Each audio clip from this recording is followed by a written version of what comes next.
Hello students, did you know how to control motor using a sensor? In this video we are going to build a DIY circuit and see how this circuit works. For building this circuit we need some components like one IR sensor. You can see this sensor in TV remotes, mobiles and many other electronic devices. One L293 motor driver, a DC gear motor, one double battery holder, one 7x2 wheel, lithium-ion batteries and some female-to-female jumper wires.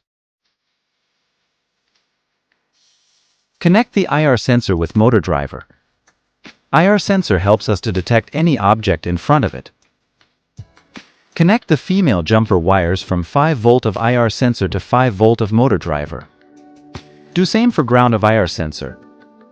And connect the output pin of IR sensor to input pin of motor driver.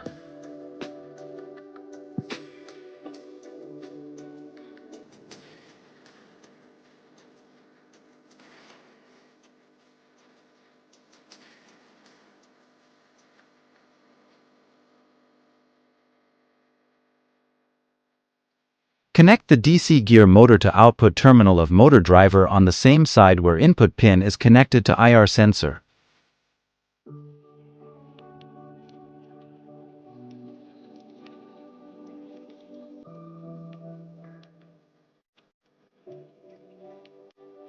Power the motor driver using battery. I used 7.4 volt here.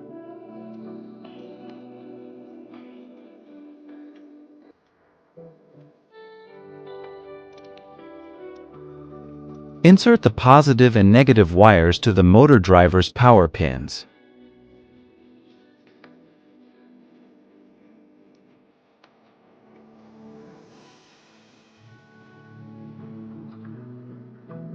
You can see when the sensor is low the motor starts.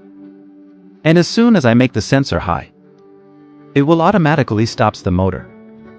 This mechanism is followed in industry, where conveyor belts are used to deliver the parts from one location to another.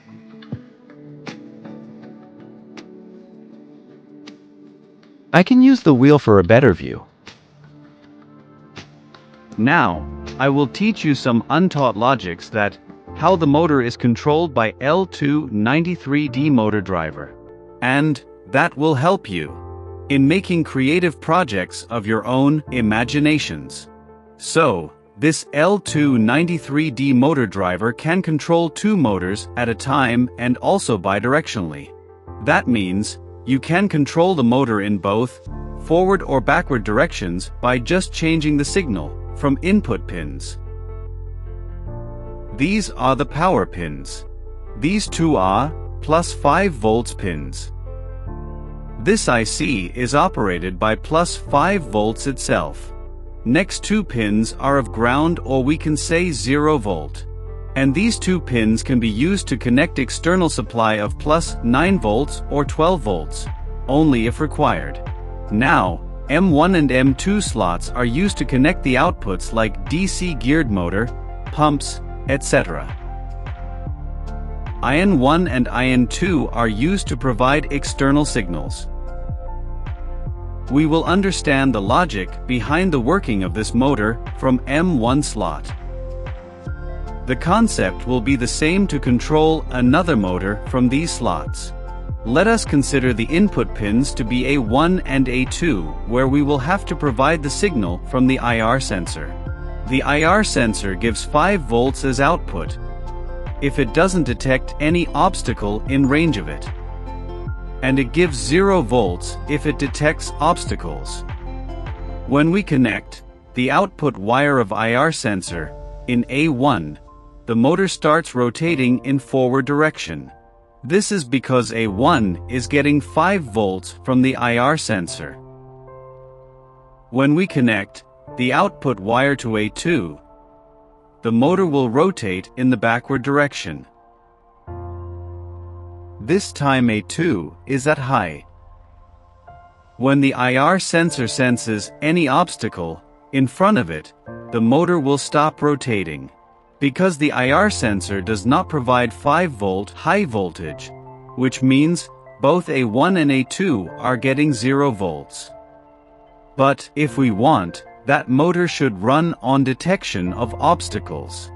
Basically to reverse the concept, as in the case of hand following or hand sanitizer projects. To do so, we will provide high voltage to both A1 and A2 with a battery and IR sensor. When we connect A1 with 5 volts from the battery and A2 with output of IR sensor, and there is no obstacle in front of the IR sensor, means both the pins are getting 5 volts. So the motor is not rotating. When there is an obstacle in front of the IR sensor, it will give 0 volts to the A2 pin. So, the motor starts rotating in the forward direction, as in this case. Let us see and focus on this logic one more time.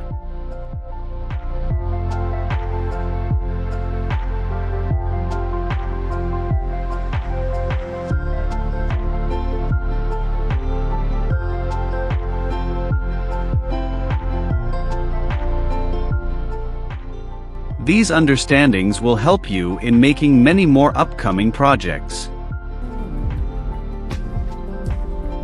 In the next video we will see how to make a line follower. Till then, keep learning. If you enjoyed the content of this video, click the subscribe button so you can receive more content like this.